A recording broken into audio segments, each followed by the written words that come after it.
처처에 큰 지진과 기근과 온역이 있겠고 또 무서운 일과 하늘로서 큰 징조들이 있으리라.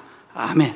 자, 오늘 이 말씀을 통해서 코로나19를 통해 예수님의 재림을 준비하라 라는 제목으로 말씀을 나누겠습니다. 자, 주일마다 전염병에 대한 말씀을 주제로 집중적으로 나누고 있습니다. 우리 지난 주일까지 이 코로나19의 근본 원인이 무엇이고 해결책이 무엇인가? 우리 지난주에는 하나님을 떠났기 때문에 하나님께 돌아가라는 사인으로 이 전염병을 주셨다는 말씀을 나눴습니다. 자, 우리 한번 호세아서 6장 1절 말씀을 우리 한번 큰 소리로 읽겠습니다. 시작. 오라, 우리가 여호와께로 돌아가자. 여호와께서 우리를 찢으셨으나 도로 낫게 하실 것이요 우리를 치셨으나 싸매어 주실 것입니다. 아멘. 탕자가 아버지를 떠났습니다. 근데 스스로 돌이키지 않기 때문에 우리 하나님은 고통을 통해서 탕자가 모든 것을 다 잃어버렸기 때문에 아버지께로 돌아가게 하신 거예요. 우리 인간은 참 스스로 하나님께로 돌아가기가 힘듭니다. 그래서 이 마지막 시대에 우리 하나님은 코로나19 전염병을 통해서 하나님께로 돌아가라는 영적인 사인을 주신 거예요. 그러나 아버지께로 탕자가 돌아갈 때, 야, 살찐 송아지를 잡아라, 먹고 즐기자. 정말 하나님이 주시는 그 기쁨으로 충만케 되는 거예요. 저는 이번 코로나19를 통해서 어떤 사람들은 코로나19의 문제만 생각하는 사람이 있지만 어떤 사람은 늘 탕자가 아버지께로 돌아오듯이 그 아버지 집에서, 저는 지난주에 참 도전받았던 내용이 뭐냐면 우리의 생각의 틀을 다 깨트려서 예배실로만 돌아올 때 예배실에서만 우리가 예배의 기쁨을 누리는 것이 아니라 내가 서 있는 곳에서, 내가 예배 드리는 곳에서, 내가 지금 집에서 영상으로 예배 드린다 할지라도 탕자가 아버지 집으로 돌아올 때 먹고 즐기자, 기쁨을 누렸던 것처럼 사랑하는 성도님들, 저와 여러분이 지금 여러분이 있는 곳에서 예배할 때 영적인 부흥이 일어나고 나에게 그 영적인 큰 기쁨이 샘솟는 역사가 일어났으면 좋겠어요. 이와 같이 코로나19 전염병은 하나님께로 돌아갈 수 있는 영적인 통로가 됐다는 것입니다. 근데 오늘은 세 번째 시간으로 코로나19와 예수님의 재림의 징조라는 말씀을 주제로 이 바로 코로나19 전염병이 바로 예수님이 다시 오시는 그 예수님의 그 재림의 징조 중에 하나라는 말씀을 나누기를 원합니다. 그래서 오늘 첫 번째, 예수님의 그 재림의 징조들이 있는데, 여러분 신약 성경에 예수님이 그 재림에 대한 약속을 318번이나 하는 것을 볼 수 있습니다.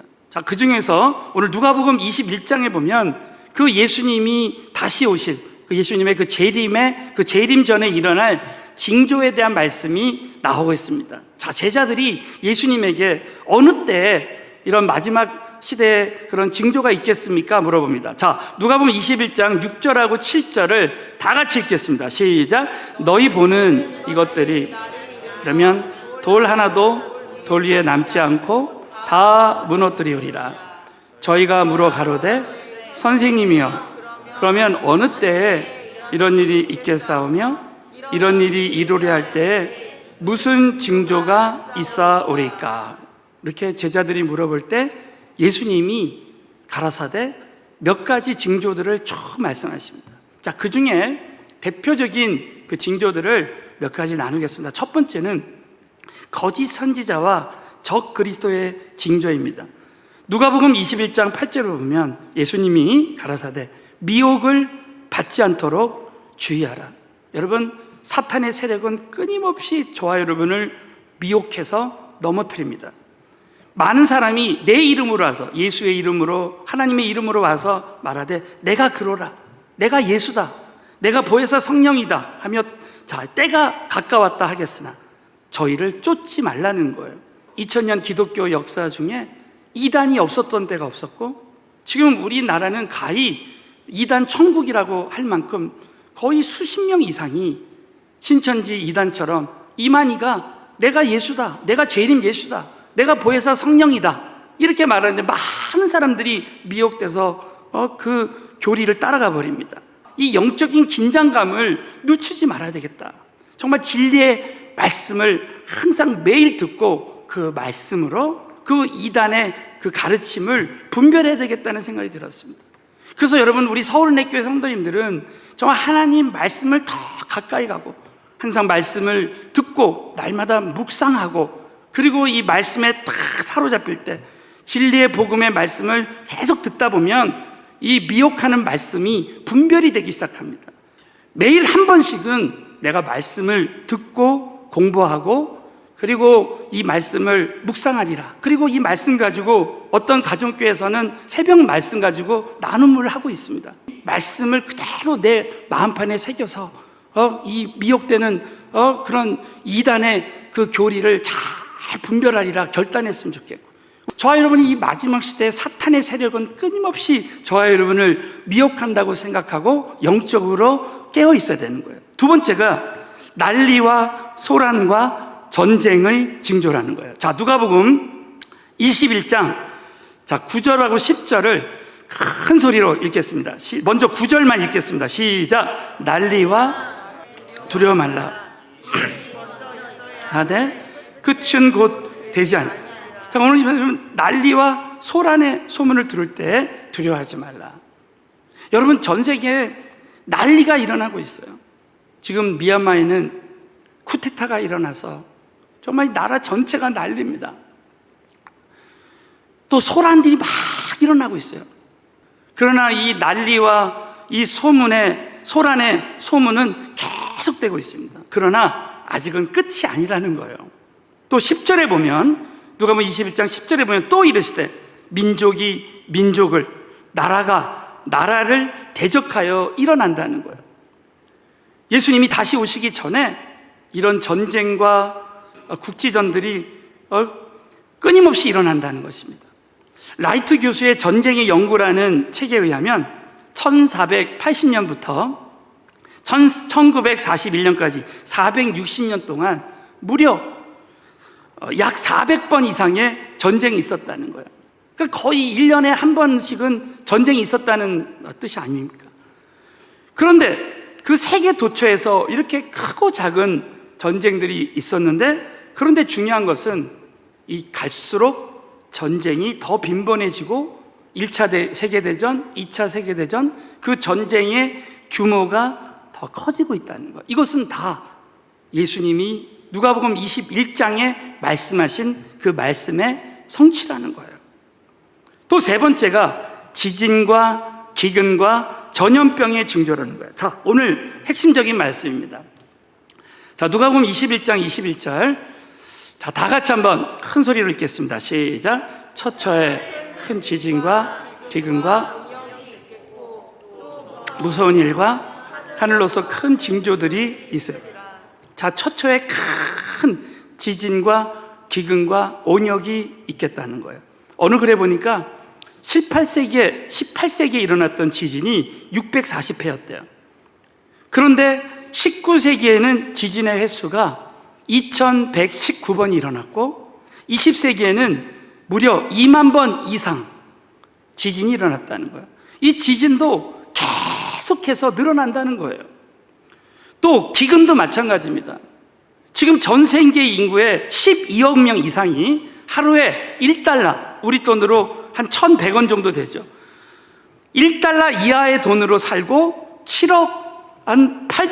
8천만 명, 약 8억 명 이상이 만성적으로 굶주림에 시달린다는 거예요. 너무 놀랍죠?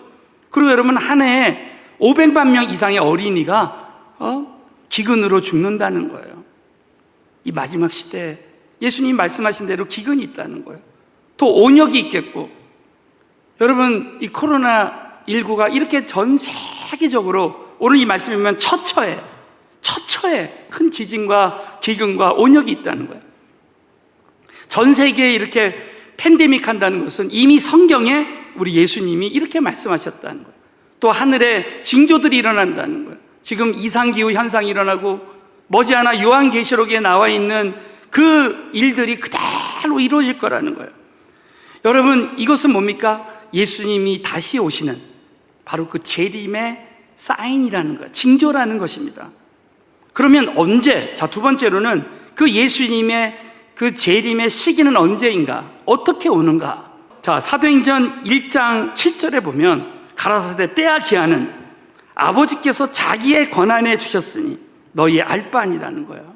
예수님이 언제 오시는가? 그 때와 기한은 하나님 아버지의 주권이라는 거, 하나님의 고유 권한이라는 것을 우리가 다시 한번 알아야 됩니다. 그러면 그 때는 언제냐?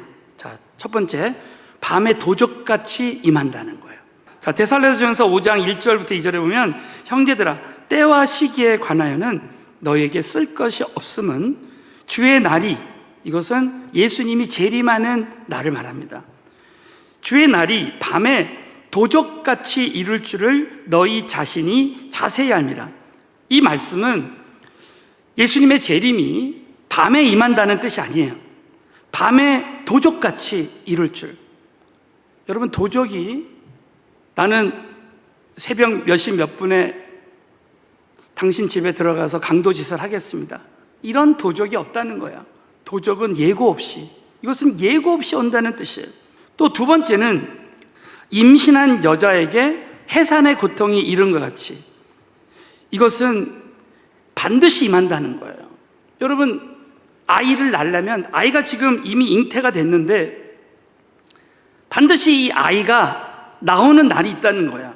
그러면 그 나오기 바로 이 전 징조로 이제 진통이 시작됩니다. 자, 데살로니가전서 5장 3절에 보면 저희가 평안하다, 안전하다 할 그때. 여러분, 우리는 지금 너무 평안하다, 안전하다 하는 그 시기에 요즘에 그 초첨단 과학기술이 있어도 이 코로나19를 막지 못해요. 백신이 나와도 어떻게 보면은 백신으로 다 될 줄 알았지만 또 돌파 감염이 생기고 델타 변이가 생기고 알파 변이가 생기고, 얼마 전 뉴스를 보니까 이 코로나19는 절대 종식되지 않는다. 많은 과학자들이 그냥 독감처럼 가지고 가야 된다.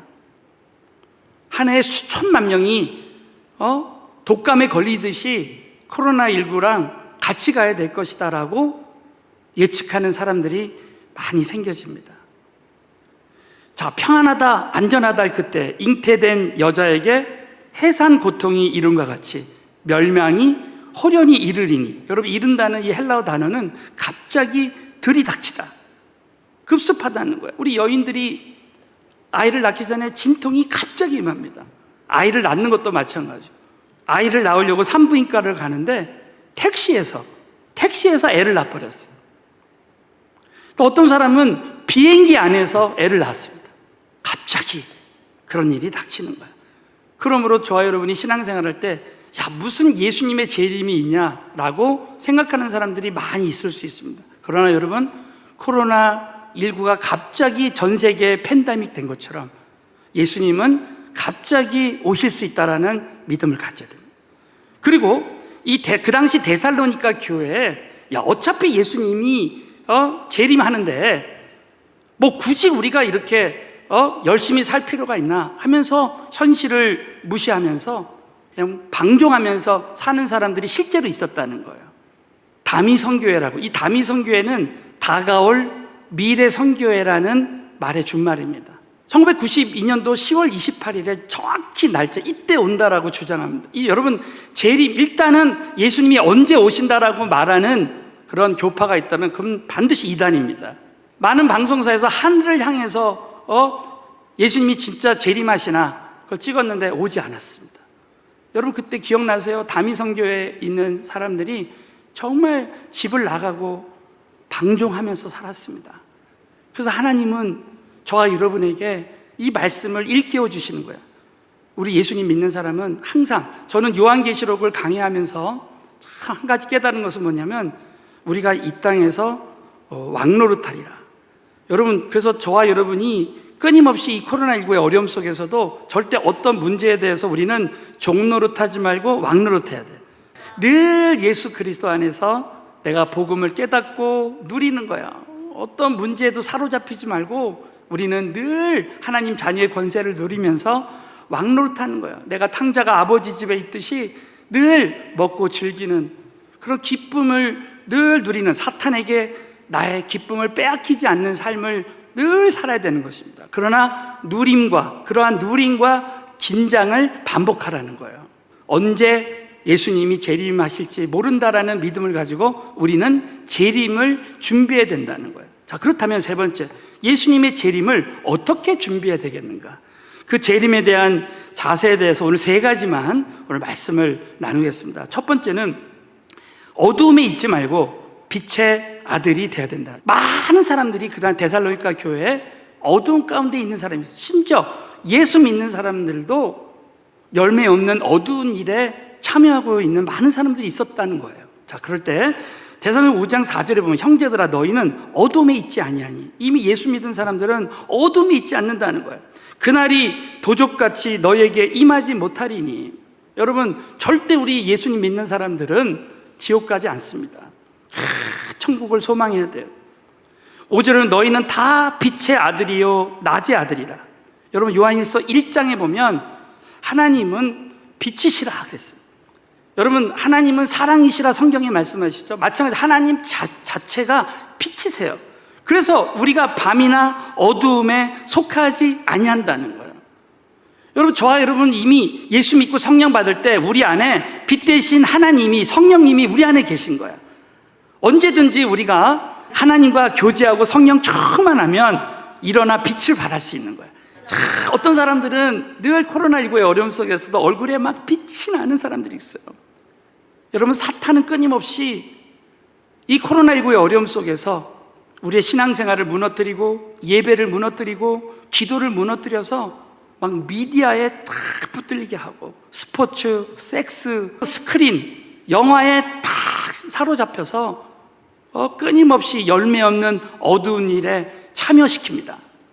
저와 여러분이 오늘 이 말씀을 통해서 내가 정말 이번에 예수 믿고 빛의 자녀가 돼야 되겠다, 하나님의 자녀가 돼야 되겠다, 다시 한번 결단하고 나는 열매 없는 어두운 일에 참여하지 말고 늘 빛 대신 하나님 안에서 일어나 빛을 발하라. 자, 믿음으로 선포해. 일어나 빛을 발하자.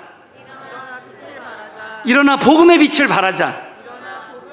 이 은혜가 함께하게 되시기를 예수 이름으로 축원합니다. 두 번째는 영적으로 각성해야 된다는 거예요. 깨어 있어야 된다는 거예요. 데살로니가 5장 6절에 보면 그러므로 우리가 다른 이들과 같이 자지 말고 오직 깨어라 있으라. 영적으로 죽어 있지 말라는 거예요.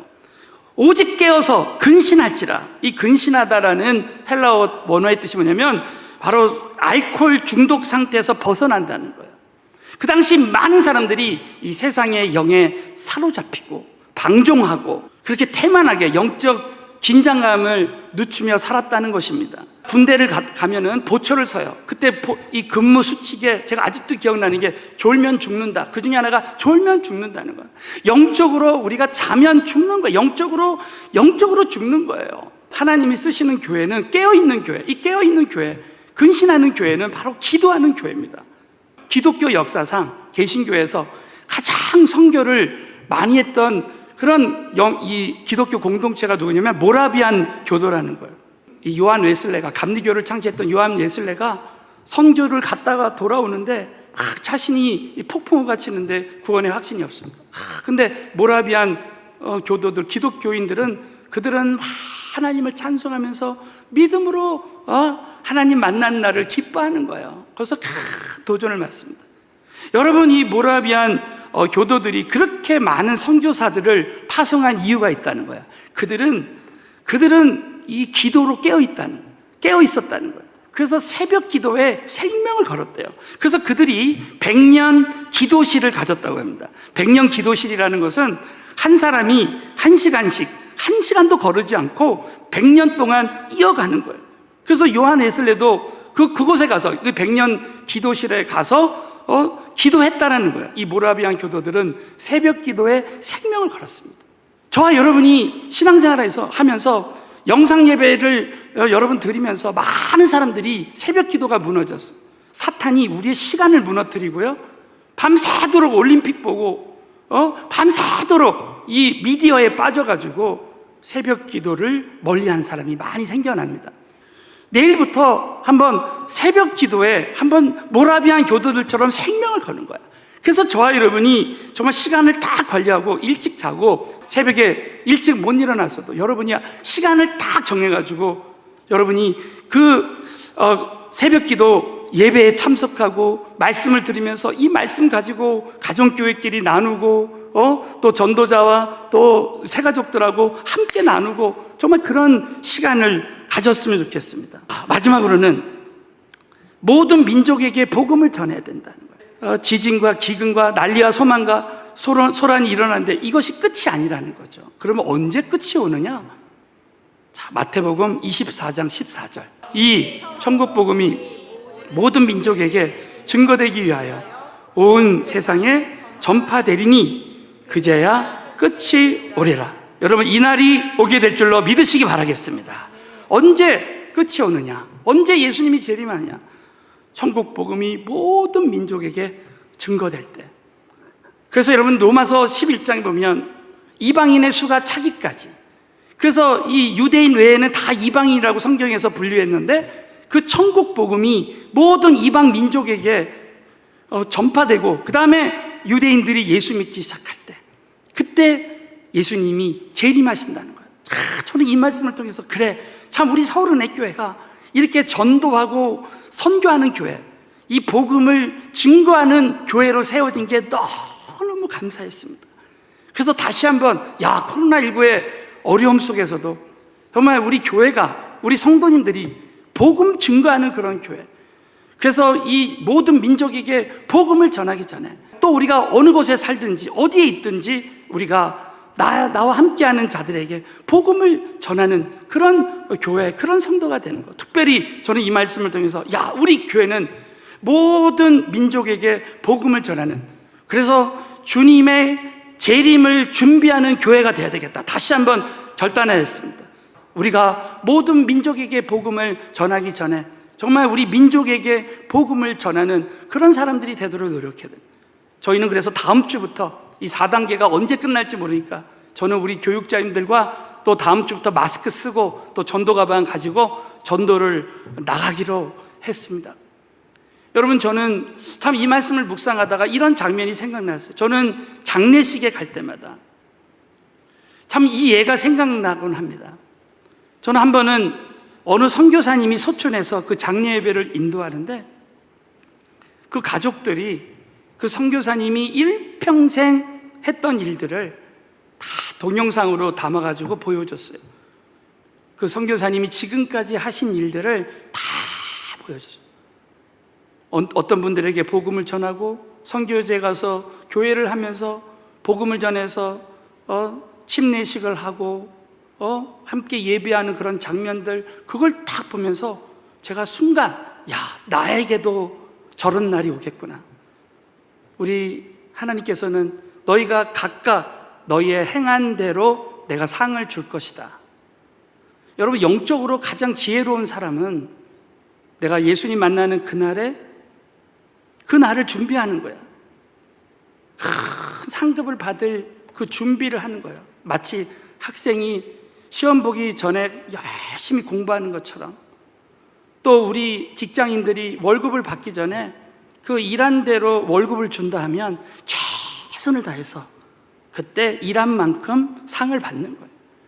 여러분, 우리 예수 믿는 사람들은 이번에 코로나19의 이 전염병에 이런 예수님 오시는 그 징조의 하나로서 이 전염병을 생각할 때 내가 정말 영적으로 깨어서